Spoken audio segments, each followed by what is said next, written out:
Hi friends, ಎಲ್ಲರಿಗೂ ನಮಸ್ಕಾರ. ಬನ್ನಿ ಫ್ರೆಂಡ್ಸ್, ಶಾರದೆ ಸೀರಿಯಲ್ನ ಇವತ್ತಿನ ಸಂಚಿಕೆಯಲ್ಲಿ ಏನಾಗ್ತಿದೆ ಅಂತ ನೋಡ್ಕೊಬರೋಣ. ಅದಕ್ಕೂ ಮುಂಚೆ ಯಾರೆಲ್ಲ ನನ್ನ ವಿಡಿಯೋ ನೋಡ್ತಾ ಇದ್ದಾರೆ ಫ್ರೆಂಡ್ಸ್, ಅವರೆಲ್ಲ ಪ್ಲೀಸ್ ಪುಟ್ಟದೊಂದು ಲೈಕ್ ಮಾಡಿ, ಹಾಗೆ ಫಾಲೋ ಮಾಡೋದನ್ನು ಮರಿಬೇಡಿ. ಬನ್ನಿ ಸ್ಟಾರ್ಟ್ ಮಾಡೋಣ.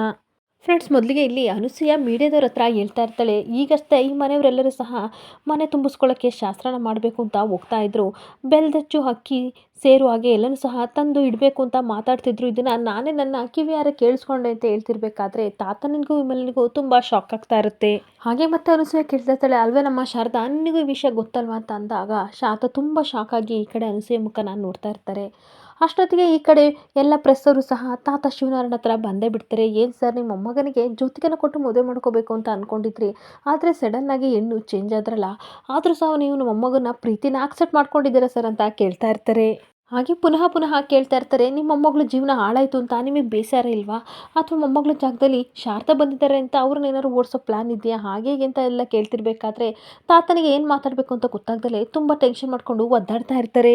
ಹಾಗೆ ಮತ್ತೆ ಮೀಡಿಯಾದವರು ಹೇಳ್ತಾ ಇರ್ತಾರೆ, ಸರ್ ಪ್ಲೀಸ್ ಸರ್, ನಿಮ್ಮ ಬಾಯಿಂದಲೇ ನಾವು ಕೇಳಬೇಕು, ದಯವಿಟ್ಟು ಮಾತಾಡಿ ನೀವು ಅಂತ ಹೇಳ್ಬೇಕಾದ್ರೆ ಏನು ಮಾತಾಡಬೇಕು ಅಂತ ಗೊತ್ತಾಗ್ದಲೇ ತಾತ ವಿಲವಿಲ ಅಂತ ಒದ್ದಾಡ್ತಿರ್ಬೇಕಾದ್ರೆ ದಶರಥ ಹೇಳ್ತಾ ಇರ್ತಾನೆ, ಅಪ್ಪ ನನ್ನ ಮಾತು ಕೇಳಿ, ಇವಾಗ ಸಿದ್ದು ಶಾರದನ ನಾವೇನಾದರೂ ಒಳಗಡೆ ಬಿಟ್ಕೊಳ್ಳಿಲ್ಲ ಅಂತ ಅಂದರೆ ಖಂಡಿತ ಇವರು ಮೀಡಿಯಾದವರು ಇದನ್ನೇ ದೊಡ್ಡದಾಗಿ ಪ್ರಚಾರ ಮಾಡಿಬಿಡ್ತಾರೆ. ಇದರಿಂದ ನಮ್ಮ ರೆಪ್ಯುಟೇಷನ್ ಹಾಗೆ ಮಾನ ಮರ್ಯಾದೆ ಎಲ್ಲದೂ ಸಹ ಹಾಳಾಗುತ್ತೆ, ಹಾಗೆ ನಮ್ಮ ಕಂಪನಿಗೂ ಸಹ ಕೆಟ್ಟ ಹೆಸರು ಬರುತ್ತೆ, ದಯವಿಟ್ಟು ಏನಾದರೂ ಮಾತಾಡಿ ಅಂತ ಹೇಳ್ತಾ ಇರ್ತಾನೆ.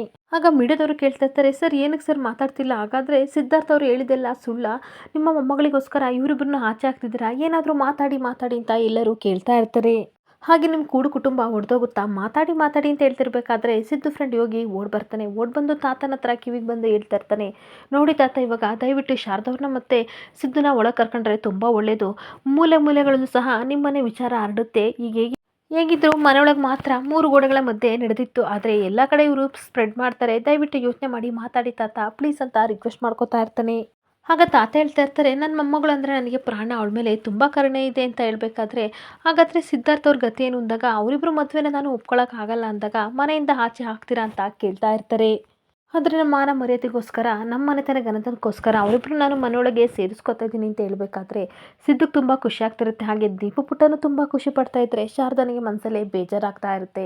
ಹಾಗಂತ ನನ್ನ ಮೊಮ್ಮಗಳಿಗಾಗಿದ್ದ ಅನ್ಯಾಯನ ನಾನು ಮರೆಯಲ್ಲ, ಇವರಿಬ್ಬರನ್ನು ಕ್ಷಮಿಸೋದೂ ಇಲ್ಲ, ಆದರೆ ನಮ್ಮ ಮನೆ ಘನತೆಗೋಸ್ಕರ ಇವರಿಬ್ಬರನ್ನು ಒಳಗಡೆ ಕರ್ಕೋತೀನಿ ಅಂತ ಮೀಡಿಯಾದವ್ರ ಮುಂದೆ ಹೇಳ್ತಾ ಇರ್ತಾರೆ. ಆಗ ತಾತ ಹೇಳ್ತಾ ಇರ್ತಾರೆ, ಸಿದ್ಧಾರ್ಥ್ ಮತ್ತೆ ಶಾರದಾ ಇಬ್ಬರು ಸಹ ಒಳಗಡೆ ಬನ್ನಿ ಅಂತ ಅಂದಾಗ ಶಾರದನಿಗೆ ತುಂಬ ಖುಷಿ ಆಗ್ತಿರುತ್ತೆ.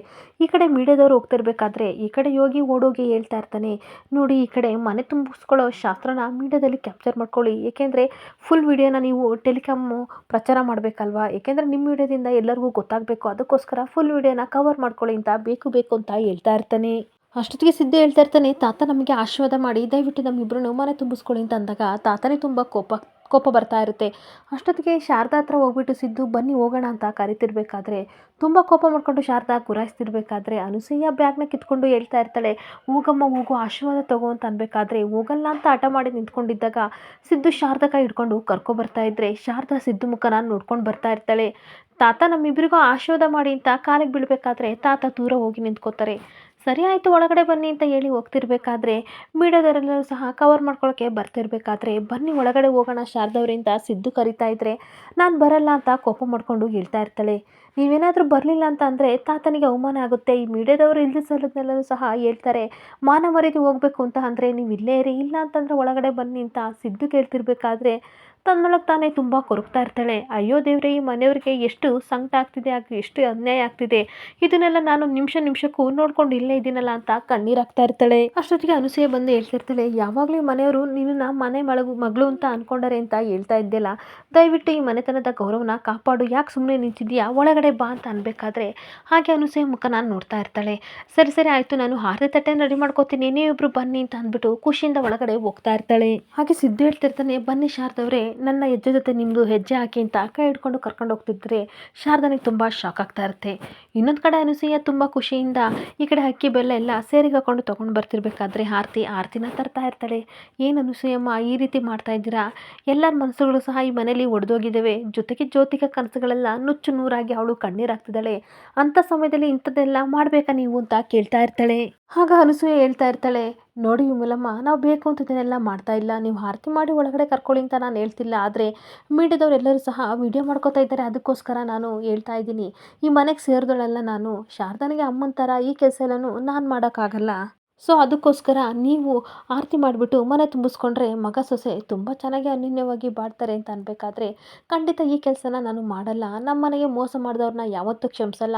ಅದು ಮಗನೇ ಆಗಿರ್ಬೋದು, ಬೇರೆ ಆಗಿರ್ಬೋದು, ಮೋಸಗಾರನ ನಾನು ಮನೆ ಒಳಗಡೆ ಕರ್ಕೊಳ್ಳಲ್ಲ ಅಂತ ಹಠ ಮಾಡಿಕೊಂಡು ವಿಮಲ ಹೇಳ್ತಾ ಇರ್ತಾಳೆ.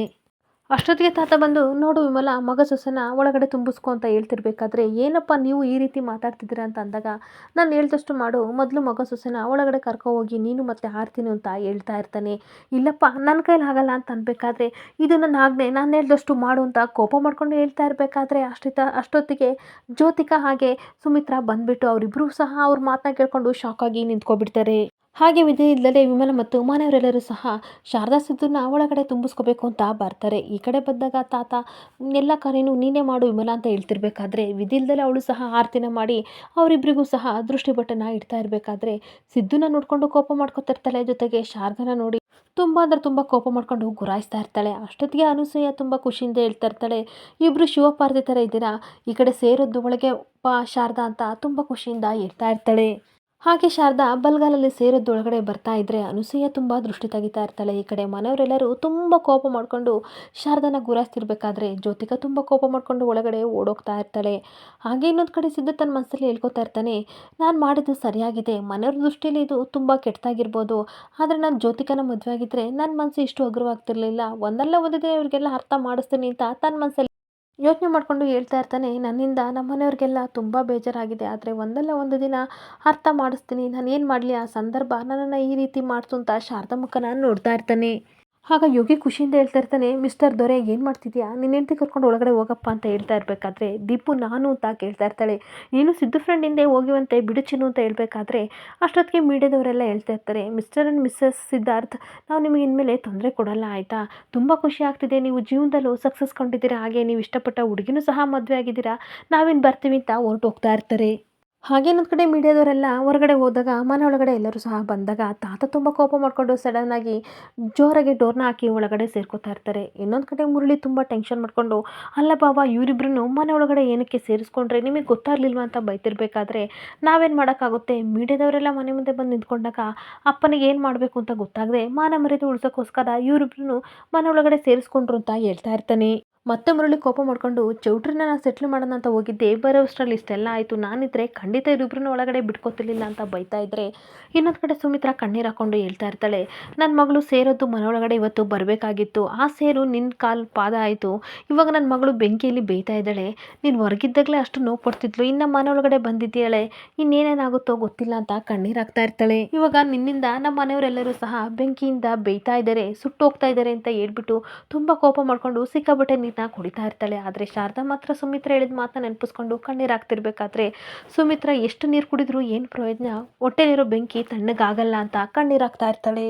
ಹಾಗೆ ಶಾರದಾ ತುಂಬ ಕೋಪ ಮಾಡಿಕೊಂಡು ಸಿದ್ಧಾರ್ಥ್ ಮುಖ ನೋಡಿಕೊಂಡು ಹೇಳ್ತಾ ಇರ್ತಾಳೆ, ನೋಡಿ ಸರ್, ನೀವು ಏನೇ ಮಾಡಿದರೂ ಸಹ ಸಾಸಿವೆ ಕಾಳಷ್ಟು ನಿಮ್ಮ ಮೇಲೆ ಪ್ರೀತಿ ನನಗೆ ಹುಟ್ಟಲ್ಲ, ಈ ಮನೆಯವ್ರಿಗೆ ಇವತ್ತು ನೀವು ಮಾಡಿದ್ದು ತುಂಬ ಅಂದರೆ ತುಂಬ ದೊಡ್ಡ ದ್ರೋಹ ಅಂತ ಬೈತಾ ಇರ್ತಾಳೆ. ಇದರಲ್ಲಿ ಗೊತ್ತಿದ್ದೋ ಗೊತ್ತಿದ್ದಲೇ ನಾನು ಸಹ ಪಾಲ್ದಾರಳಾಗ್ಬಿಟ್ಟಿದ್ದೀನಿ, ನಿಮ್ಮ ಮನಸ್ಸಲ್ಲಿ ನಾನು ಇದ್ದೀನಿ ಅಂತ ಗೊತ್ತಾಗಿದ್ದೇನೆ, ನಾನು ದೂರ ಹೋಗಿದ್ರೆ ಇಂಥ ಪರಿಸ್ಥಿತಿ ಬರ್ತಿರ್ಲಿಲ್ಲ ಅಂತ ಕಣ್ಣೀರು ಹಾಕ್ಕೊಂಡು ಹೇಳ್ತಾ ಇರ್ತಾಳೆ.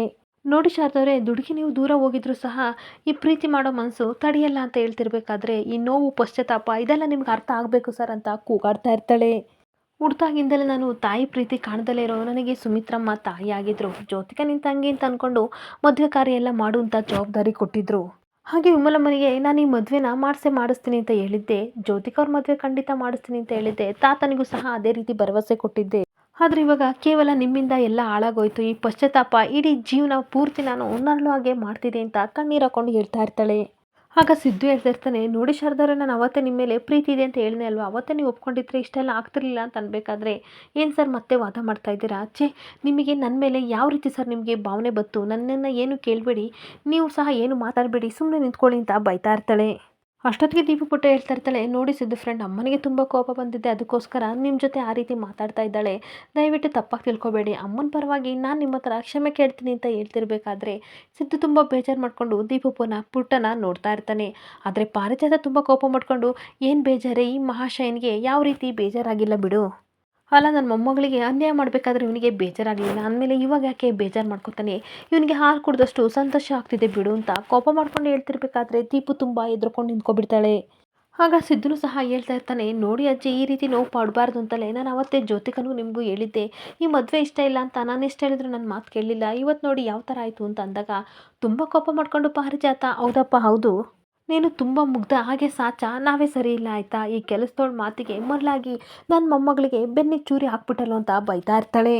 ಆಗ ಸಿದ್ದು ಕೋಪ ಮಾಡ್ಕೊಂಡು ಹೇಳ್ತಾ ಇರ್ತಾನೆ, ಅದೆಷ್ಟು ಶಾಪ ಹಾಕ್ತಿರೋ ಹಾಕಿ, ನಾನು ಶಾರದವ್ರ ಜೊತೆ ತುಂಬ ಸುಂದರವಾದ ಜೀವನನ ಮಾಡೇ ಮಾಡ್ತೀನಿ ಅಂತ ಹೇಳ್ತಿರ್ಬೇಕಾದ್ರೆ ಶಾರದನಿಗೆ ತುಂಬ ಶಾಕ್ ಆಗ್ತಾ ಇರುತ್ತೆ. ಹಾಗೆ ಇವರು ನನ್ನ ಜೊತೆ ಇರೋ ಪ್ರತಿ ಕ್ಷಣವೂ ಸಹ ನಾನು ತುಂಬ ಚೆನ್ನಾಗಿರ್ತೀನಿ. ಶಾರದಾ ಮತ್ತು ದೀಪು ನನ್ನ ಜೀವನದ 2 ಕಣ್ಗಳಿದ್ದ ಹಾಗೆ ಇವರಿಬ್ರು ನನ್ನ ಕಣ್ಣಿನ ರೆಪ್ಪೆ ಹಾಕಿ ಕಾಪಾಡ್ತಾ ಇರ್ತೀನಿ, ಇಟ್ಸ್ ಮೈ ಚಾಲೆಂಜ್ ಅಂತ ಹೇಳ್ತಾ ಇದ್ರೆ ಆ ಮಾತನ್ನು ಸಹ ಜ್ಯೋತಿಕಾ ಕೇಳ್ಕೊಂಡು ತುಂಬ ಜೋರಾಗಿ ಕಿರ್ಚಾಡ್ಕೊಂಡು ಮೇಲ್ಗಡೆ ಇರೋ ಐಟಮ್ನೆಲ್ಲ ಬಿಸಾಕ್ತಾ ಇರ್ತಾಳೆ. ಹಾಗೆ ಏನು ಮಾಡ್ತಿದೆಯಮ್ಮ ಜ್ಯೋತಿಕಾ ಅಂತ ಮುರಳಿ ಕೇಳ್ತಾ ಇರಬೇಕಾದ್ರೆ ಇರೋ ಐಟಮ್ನೆಲ್ಲ ಬಿಸಾಕಿ ಜೋರಾಗಿ ಡೋರ್ನ ಲಾಕ್ ಮಾಡ್ಕೊಂಡು ಹೋಗೇ ಬಿಡ್ತಾಳೆ. ಈ ಮನೆಹಾಳಿ ನಮ್ಮ ಮನೆಯೊಳಗೆ ಬಂದಾಗ ತಕ್ಷಣವೇ ನನ್ನ ಮೊಮ್ಮಗಳು ಹೇಳಿದ್ಲು ನಾನು ಹೆಣ ನೋಡಬೇಕಾಗುತ್ತೆ ಅಂತ. ಇವಾಗ ಏನು ಮಾಡ್ಕೋತಿದ್ದಾಳೋ ಏನೋ ಎತ್ತ ಅಂತ ಬಾಯ್ ಕಟ್ಕೊಂಡು ಪಾರಿಜಾತ ಓಡ್ತಾ ಇರಬೇಕಾದ್ರೆ ಮನೆಯವರೆಲ್ಲರೂ ಸಹ ತುಂಬ ಟೆನ್ಷನ್ ಮಾಡ್ಕೊಂಡು ಓಡ್ತಾ ಇರ್ತಾರೆ. ಪ್ಲೀಸ್ ಬಂಗಾರಿ, ನನ್ನ ಹೊಟ್ಟೆ ಉರಿಸ್ಬಿಡ ಕಣೆ, ಡೋರ್ ತೆಗಿ ಅಂತ ಎಷ್ಟು ಕೂಗಿದ್ರು ಸಹ ಈ ಕಡೆ ಜ್ಯೋತಿಕಾ ಡೋರ್ ತೆಗಿಯೋದೇ ಇಲ್ಲ. ಪ್ಲೀಸ್ ಡೋರ್ ತೆಗಿ ಅಂತ ಎಲ್ಲರೂ ಸಹ ಕಿರ್ಚಾಡ್ತಾ ಇರ್ತಾರೆ. ಆಗ ಜ್ಯೋತಿಕಾ ತುಂಬ ಕೋಪ ಮಾಡ್ಕೊಂಡು, ಮಾಮ್, ಡ್ಯಾಡ್, ತಾತ, ಗ್ರಾನಿ, ನಾನಂತೂ ಖಂಡಿತ ಬದುಕಿರಲ್ಲ. ಸಿದ್ದು ನನ್ನ ಕೊರಳಿಗೆ ತಾಳಿ ಕಟ್ಟಲಿಲ್ಲ ಅಂತಂದಮೇಲೆ ಈ ಕೈಗಳೇ ನನಗೆ ಬೇಡ, ನಾನಂತೂ ಕುಯ್ಕೋತೀನಿ ಅಂತ ಅಂದಾಗ ಮನೆಯವ್ರಿಗೆಲ್ಲರಿಗೂ ತುಂಬ ಶಾಕ್ ಆಗ್ತಾ ಇರುತ್ತೆ. ಆಗ ಸಿದ್ದು ತುಂಬ ಟೆನ್ಷನಿಂದ ಹೇಳ್ತಾ ಇರ್ತಾರೆ, ಏನು ಜೋ ಈ ರೀತಿ ಮಾತಾಡ್ತಿದ್ಯಾ, ನೀನು ತುಂಬ ಪ್ರಾಕ್ಟಿಕಲಾಗಿ ಥಿಂಕ್ ಮಾಡಬೇಕು, ಏನೇ ಬಂದರೂ ಸಹ ಫೇಸ್ ಮಾಡ್ತೀಯ, ಅಂಥವಳು ಇಂಥ ಕೆಲಸ ಮಾಡ್ಕೋತಿದ್ಯಾ ಅಂತ ಕೂಗಾಡ್ತಾ ಇರ್ತಾನೆ. ಅಷ್ಟೊತ್ತಿಗೆ ಮುರಳಿ ತುಂಬ ಕೋಪ ಮಾಡ್ಕೊಂಡು, ಎಲ್ಲ ನಿನ್ನಿಂದಲೇ ಆಗಿದ್ದು, ಸಿದ್ದು ಇಲ್ಲಿಂದ ಹೊರಟೋಗು ಅಂತ ಅಂದ್ಬಿಟ್ಟು ಹೇಳ್ತಿರ್ಬೇಕಾದ್ರೆ ಜ್ಯೋತಿಕಾ ಗುಡ್ ಬೈ ಡ್ಯಾಡ್ ಅಂತ ಹೇಳ್ತಾ ಇರ್ತಾಳೆ. ಅಷ್ಟೊತ್ತಿಗೆ ಈ ಥರ ಕೂಗಾಡಿದ್ರೆ ಏನು ಕೆಲಸ ಆಗಲ್ಲ, ಡೋರ್ ಹೊಡಿರಿ ಬಾವ ಅಂತ ಅನ್ಬೇಕಾದ್ರೆ ಹೊಡಿತಾ ಇದ್ರೆ ಸಿದ್ದು ಹೊಡೆಯಕ್ಕೆ ಹೋಗ್ಬೇಕಾದ್ರೆ ದಯವಿಟ್ಟು ಇಲ್ಲಿಂದ ಹೊರಟೋಗು ಅಂತ ಮುರಳಿ ಬೈದು ಕಳಿಸ್ತಾರೆ. ಸಡನ್ನಾಗಿ ಡೋರ್ನೆಲ್ಲ ಹೊಡೆದ ತಕ್ಷಣ ಇನ್ನೇನು ಜ್ಯೋತಿಕಾ ಚಾಕ್ ತಗೊಂಡು ಕೈನ ಕುಯ್ಕೋಬೇಕು. ಅಷ್ಟೊತ್ತಿಗೆ ಸುಮಿತ್ರ ಬಂದು ಕಿತ್ಕೊಂಡು ಏನು ಮಾಡ್ತಿದ್ಯಾ ಅಂತ ಅಂದಾಗ ಕಣ್ಣೀರು ಹಾಕೊಂಡು ನಿಂತ್ಕೊಬಿಡ್ತಾಳೆ. ಆಗ ದಶರಥ ಹೇಳ್ತಾ ಇರ್ತಾನೆ, ಏನಮ್ಮ ಈಗಲೇ ಸಾಕಷ್ಟು ಅನುಭವಿಸಿದ್ವಿ, ಅಂಥದ್ರಲ್ಲಿ ನಿನ್ನೊಂದು ಕೊಡಬೇಡ ಕಣಮ್ಮ ಪ್ಲೀಸ್ ಅಂತ ಕೈ ಮುಗಿತಾ ಇರ್ತಾನೆ. ಅಷ್ಟೊತ್ತಿಗೆ ವಿಮಲನು ಸಹ, ನನ್ನ ಮಗ ನಿನಗೆ ತುಂಬ ದೊಡ್ಡ ಅನ್ಯಾಯ ಮಾಡಿದ್ದಾನೆ, ಅದನ್ನು ಸರಿ ಮಾಡೋಕ್ಕಾಗಲ್ಲ ತಾಯಿ, ದಯವಿಟ್ಟು ಇದನ್ನು ಅರ್ಥ ಮಾಡ್ಕೊ ಅಂತ ಹೇಳ್ಬೇಕಾದ್ರೆ ದಶರಥ ಹೇಳ್ತಾ ಇರ್ತಾನೆ, ಜೀವನದಲ್ಲಿ ಎಲ್ಲರಿಗೂ ಸಿಗಬೇಕು ಅಂತ ಏನಿಲ್ಲ, ನಮಗೆ ಗೊತ್ತಿಲ್ಲದೇ ಇದೆಲ್ಲ ಆಗುತ್ತೆ, ಮಂಟಪದಲ್ಲಾಗಿದ್ದು ತಪ್ಪೇನೆ, ಹಂಗಂತ ನೀನು ಸಾಯಕ್ಕೆ ಹೋಗಬೇಡ ಅಂತ ಹೇಳ್ತಾ ಇರಬೇಕಾದ್ರೆ ಮೋಸ ದ್ರೋಹ ಎಲ್ಲನೂ ನಮ್ಮವರು ನಮಗೆ ಮಾಡಿದಾಗ ಈ ಥರ ದುಃಖ ಆಗುತ್ತೆ ಬಿಡು ದಶರಥ ಅಂತ ಹೇಳ್ತಾ ಇರ್ತಾನೆ. ಹಾಗೆ ದ್ರೋಹ ಮಾಡಿದವರೇ ಸುಖವಾಗಿರ್ಬೇಕಾದ್ರೆ ನೀನು ಯಾಕೆ ಸಾಯ್ತೀಯ ಅಂತ ಹೇಳ್ಬೇಕಾದ್ರೆ ಅಪ್ಪ ಸಮಾಧಾನ ಮಾಡ್ಕೊಳ್ಳಿ ಅಂತ ದಶರಥ ಹೇಳ್ತಾ ಇರ್ತಾನೆ. ಹಾಗೆ ಶಾರದಾ ಕಣ್ಣೀರು ಹಾಕೊಂಡು, ನೋಡಿ ಜ್ಯೋತಿಕವ್ರೆ, ನನ್ನ ಕನಸಲ್ಲೂ ಸಹ ಈ ಥರ ಅಂದ್ಕೊಂಡಿರಲಿಲ್ಲ, ನಿಮಗೆ ಮೋಸ ಮಾಡಬೇಕು ಅನ್ನೋದು ನನ್ನ ಉದ್ದೇಶ ಅಲ್ಲ ಅಂತ ಹೇಳ್ತಾ ಇದ್ರೆ ತುಂಬ ಕೋಪ ಮಾಡಿಕೊಂಡು ಶಾರದಾ ಮುಖನ ನೋಡ್ತಾ ಇರ್ತಾಳೆ. ಶಾರದಾ, ನೀನು ತಪ್ಪು ಮಾಡಿಲ್ಲ, ಕೊಲೆ ಮಾಡಿದ್ಯಾ, ನನ್ನ ಪ್ರೀತಿನ ನೀನು ಕೊಲೆ ಮಾಡಿದ್ಯಾ, ನಿನ್ನನ್ನು ಸುಮ್ಮನೆ ಬಿಡಲ್ಲ ಅಂತ ಕುತ್ತಿಗೆ ಇಸ್ಕಿ ಸಾಯ್ಸಕ್ಕೆ ಅಂತ ಹೋಗ್ತಾ ಇರಬೇಕಾದ್ರೆ ಸುಮಿತ್ರ ಕೈ ಹಿಡಿದು ಜ್ಯೋತಿಕನ ಹೇಳ್ಕೊತಾ ಇರ್ತಾಳೆ. ನೋಡಮ್ಮ, ನಮ್ಮನ್ನ ನಂಬಿಕೆನ ಕುತ್ತಿಗೆ ಥರ ಕುಯ್ದು ಬಿಟ್ಟಿದ್ದಾರೆ, ಇಂಥವ್ರಿಗೆ ನಾವು ಏನು ಮಾಡಿದ್ರು ಪಾಪ ನಮಗೆ ಸುತ್ತುತ್ತೆ, ಸುಮ್ಮನೆ ಬಿಟ್ಬಿಡು ಅಂತ ಹೇಳ್ತಾ ಇರ್ತಾಳೆ. ದಯವಿಟ್ಟು ನನ್ನ ಕ್ಷಮಿಸಿ, ಏನು ಮಾತಾಡಬೇಕು ಅಂತ ನನಗೇನು ಗೊತ್ತಾಗ್ತಿಲ್ಲ, ಆದರೆ ನಿಮ್ಮ ಪ್ರಾಣಕ್ಕೆ ಯಾವತ್ತೂ ಅಪಾಯ ಮಾಡ್ಕೋಬೇಡಿ ಅಂತ ಕೈ ಮುಗಿತಾ ಇದ್ರೆ ತುಂಬ ಕೋಪ ಮಾಡ್ಕೊಂಡು ಶಾರದಾ ತಾಳಿನ ನೋಡ್ತಾ ಇರ್ತಾಳೆ. ಇಲ್ಲಿಗೆ ಸಂಚಿಕೆ ಎಂಡ್ ಆಗ್ತಿದೆ. ಈ ವಿಡಿಯೋ ಇಷ್ಟ ಆದರೆ ಪುಟ್ಟದೊಂದು ಲೈಕ್ ಮಾಡಿ, ಫಾಲೋ ಮಾಡಿ. Thank you.